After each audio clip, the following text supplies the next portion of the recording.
Ja, jeg kan godt selv. Tak. Tak. Overbetjent. Jeg har antrukket denne her i Nyhavn. Han var i begreb med at starte sin vogn, og han hævder, at hans kørekort er stjålet. Ja, det kan I lige tro, herr generalguvernør. Jeg vil gerne have lov til at melde, at mit kørekort er blevet stjålet. Så, hvor holdt bilen? I Nyhavn.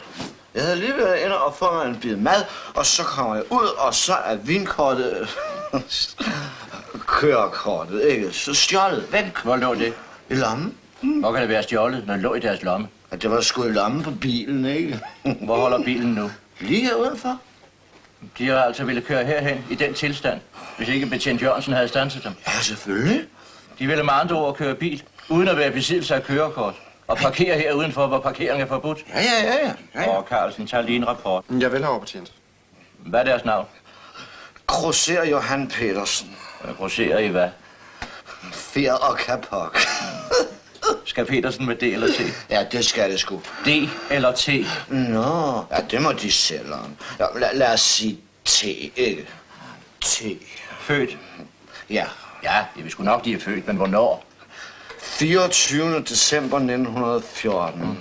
Ser vi det? De er et julebørn. Ja, har et træ, grønne top.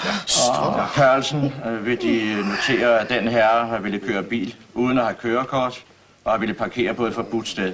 Jeg vil. Hvor mange genstande har de fået til maden? Ja, hvad ved jeg? Kan vi sige noget 10 stykker? Ja, mindst. Og til katten? Kun Jakob. Herre overbetjent. Det ser ud til at være den samme person. Grosserer Johan Petersen. Sig, så må vi jo have kørekortet liggende her.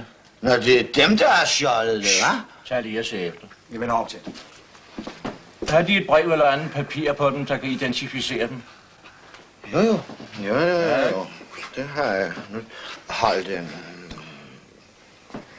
Jeg har mit pas. Udmærket, Skål. tak. Udmærket. Tak. Skal det være dem? Det ligner dem overhovedet ikke. Nej, det kan jeg godt se, men det er også et ungdomsbillede. Nå, ja, der er jo ingen tvivl mulig. Nej. Ja, grosserer Johan Petersen. De har fået en dom på 20 dage for at føre bil i påvirket tilstand. Og endnu før den er afsonet, møder de igen op her på stationen og er beruset. Vi må betale og beholde dem med det samme. Så kan de komme til at lægge lidt ned ind i detentionen. Ja, det var dejligt. Foreløbig. Så ordner vi resten imens.